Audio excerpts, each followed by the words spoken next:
Hi, AP Seminar students. It's Mr. Z again here with another video to support you with your performance task 2. So today I'm going to be talking about the individual written argument and especially focusing on the conclusion of your individual written argument. Again, you know that your argument needs to be about 2,000 words, and if you have strong research, you're naturally probably going to start to see kind of a solution or a stance that you're going to take throughout your paper. Now, really what I'm going to focus on today is how do we wrap up that research paper? How do we ensure that we finish on a strong note and get as many points as we possibly can?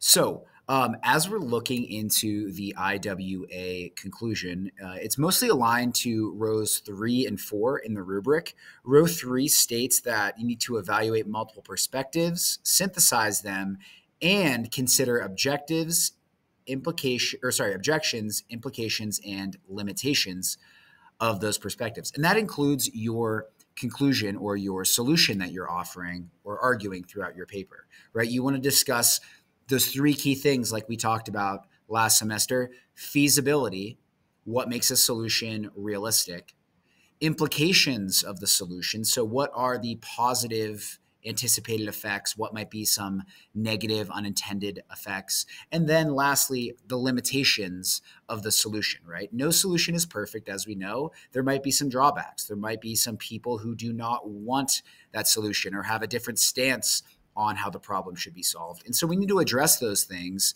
to show that we are credible and we're neutral as we are researching here. So the first step as we are looking at solutions is first determining what your solution is going to be that you're going to argue for. Now, there is no real formula to this. It depends on the topic you've selected. It depends on whether you are targeting a root of a problem or trying to maybe support those who are affected by a problem.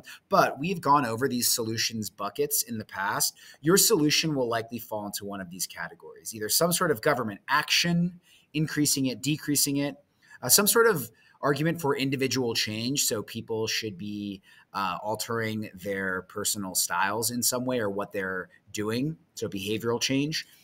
Expanding or altering technology is oftentimes a strong solution that can align with some problems. Advocacy or social movements, especially when a problem is unknown or people have misconceptions about that problem, those are oftentimes great solutions. Increasing access to education or to information. Again, if people are underinformed, misinformed about a topic, those are always great solutions to offer something in that area.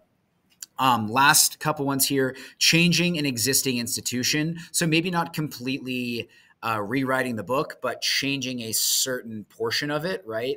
So maybe there's a flaw with how something's implemented, or maybe there's lack of oversight that could improve in some way in relation to your topic or problem. Changing the way an institution functions could also be something you suggest or offer as a solution.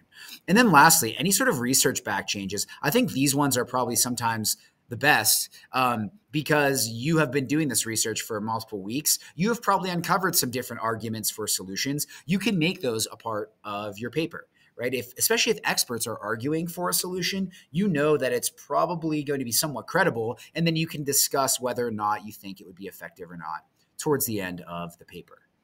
Now, when it comes to solutions in the IWA, I would say that anywhere between 2 and 4 paragraphs is sufficient to offer a solution, explain why it would be effective, and then again, go into the feasibility, implications, and limitations of that solution. So that is our goal here. So like I said, again, addressing the underlying cause of the problem or suggesting some sort of reactionary approach could be something that you do based on those solutions discussed earlier. Discussing the implications of the solution. Remember, those are side effects, right? What will happen if the solution is adopted? What might happen if the solution is not adopted? You could talk about the negative implications in that way. The feasibility of the solution is important, right? And we know that means what makes your solution realistic. Not every solution is going to be practical or realistic, and so we want to make sure we are addressing that within our paper. And then lastly, limitations are really important to address. Like we said, again, no solution is perfect, so we want to highlight maybe some limitations or drawbacks of that solution, but then go on to maybe come up with a rebuttal to that and suggest why the solution should still be adopted in some way. So, as we are taking a look at these, I think looking at an example might be helpful here. And so if you want to follow along with me, this is in my notes. It's linked in here, sample solution paragraph.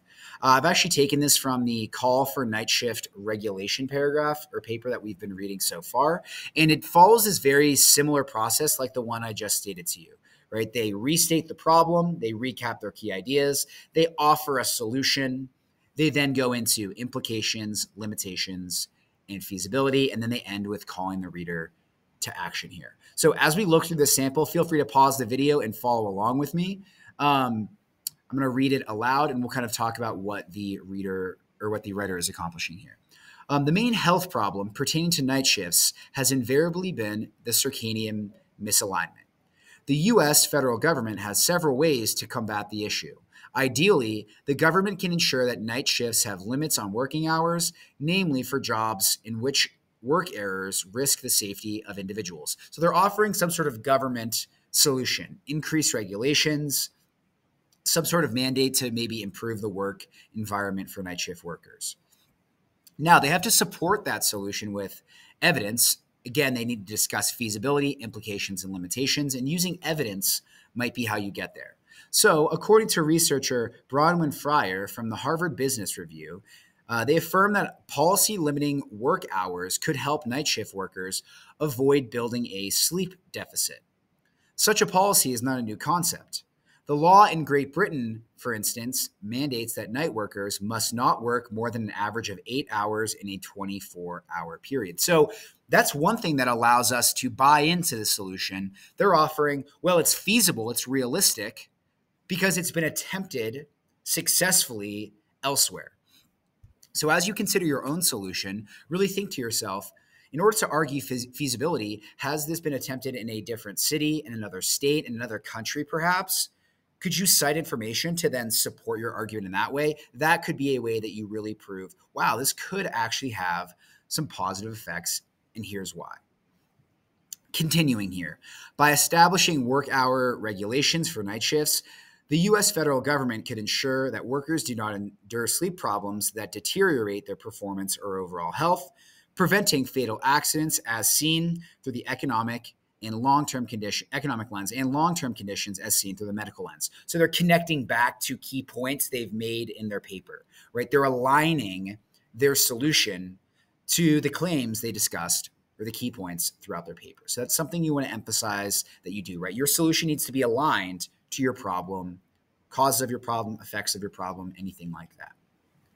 However, okay, so we see some transition here. However indicates to us they're going to be maybe bringing up a counter argument or some sort of limitation. So let's take a look here. However, these regulations hold limitations. Nice. So they've outright stated that these things hold limitations, at least in the short run. So short-term limitations. Firstly, organizations that manage certain industries will need to revise their regulations to fit the government's, which can involve a complicated process. That's one limitation, right? It's a complicated process. That's good. Secondly, shortening night shift work will force employers to adjust work schedules as well as employ new members to make up for the cut hours. So the challenges really lie with the employers themselves. They're going to have to hire new people. It's going to be complicated to change these hours of working. Long shifts are common in the U.S. and have risen in frequency over the decades. Implementing these new regulations can have consequences in areas such as medicine, as a temporary dearth of employees can put lives at stake. So they're saying, well, if we cut these hours, there might be a shortage of employees in some way that could impact other human beings, right? Those are good limitations, and they've listed about 3 here.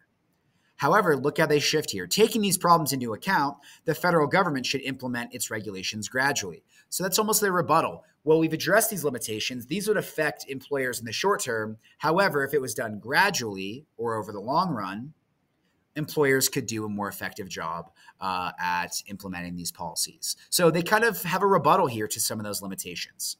Now, they're moving into the later parts of their conclusion here. They're kind of stating a secondary solution. You can offer more than one solution, especially if your problem is kind of complicated. And let's see here in the green. To a lesser extent, the federal government can set regulations on working environments. So not altering the hours, but altering the environments themselves is the second solution they're offering. Applicable treatments for sleep problems, such as stronger lighting, could be integrated into the nighttime workplace. Orientation sessions tailored towards night workers could also educate them about the risks and treatments for circadian misalignment. Ultimately, transparency and a good working environment, emphasized by Frieden, can maintain healthy behaviors that help reduce the health risks involved with night shifts. So they offer a couple different suggestions for how to alter the working environment for night shift workers, right? Lighting, making some education classes, having transparency, and the effects, right? The positive implications that would come from that. Well, according to Frieden, this can maintain healthy behaviors that help to reduce the health risks involved with the night shifts. Implications if their solutions adopted here. Nevertheless, another transition here that indicates they might offer some sort of limitation. Nevertheless, the main limitation to these regulations is that treatments for night shift problems can be unrefined and in some cases even experimental. So they're not all proven to work. So that's a limitation. Okay, they've addressed that. That's good. Bright lights, for instance, do not completely eliminate the trough of alertness at the circadian nadir, according to Smith and Eastman. So a limitation, and they cite evidence to support that. However, again, a rebuttal connecting it back to their argument. As more research gives rise to better treatments, the federal government can gain confidence in promoting or imposing these regulations. Good. So they've offered two solutions, implications, limitations. They've discussed feasibility, what makes their solutions realistic. And I think that these are both strong solutions that they're offering here. Now, towards this last part, they're really going to recap, summarize, and call their reader to action, kind of bringing everything together at the very end. The current health impacts of night shifts in the U.S. suggest many detriments. That's stuff they covered in the paper earlier. Sleep problems of night shift workers can negatively affect industries through reduced job performance while harming themselves or other individuals at the same times. Moreover, long-term circadian misalignment of night shift workers can result in medical risks, the major ones being heart disease and breast cancer, right? That was a medical lens they covered earlier on. So they're recapping their ideas here. Minimizing the health problems related to night work without a doubt requires employers to balance night workers' biological clocks, which can be an undesirable process. So they're putting kind of some of the weight on the workers, and that might come with some challenges, recapping those solutions a little bit here. A very effective way to invite employers to do such is to have the federal government regulate night shift hours and working environments. So because of these challenges, the government's going to have to impose some regulations is what they're offering here. Through a gradual process, the government can protect night shift workers from the harms of night shifts as employers adapt to new regulations.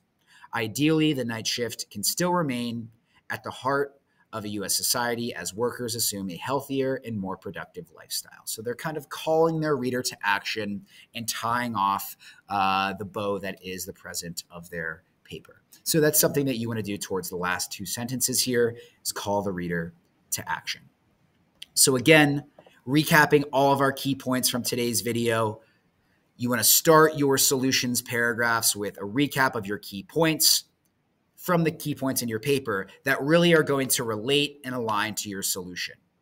You then want to offer some sort of overview of your solution, resolution, or your argument, right? What is it that you're arguing? Remind your reader, and maybe explain in a sentence or two through your commentary why you have that stance, kind of summarizing everything. Then you want to argue for your solution using evidence if possible, and you really want to focus on evidence that will help to argue for the feasibility, right? What makes your solution realistic? Evidence that shows the limitations of your solution. So what are the drawbacks? And then a rebuttal to that, right? Still emphasizing why it would be a good fit. And then lastly here, any sort of evidence that might help to reveal the implications, right? The positive effects of your solution can really strengthen your argument for your solution. If you can form a rebuttal to limitations or negative implications, that's always going to be preferred. And then lastly, last couple of sentences, call your reader to action, recommend something for them to do or a step that they can take to solve the problem. I hope this video is helpful for all of you. Good luck with your individual written argument, informing those solutions, and please reach out if you have any questions. Have a great day.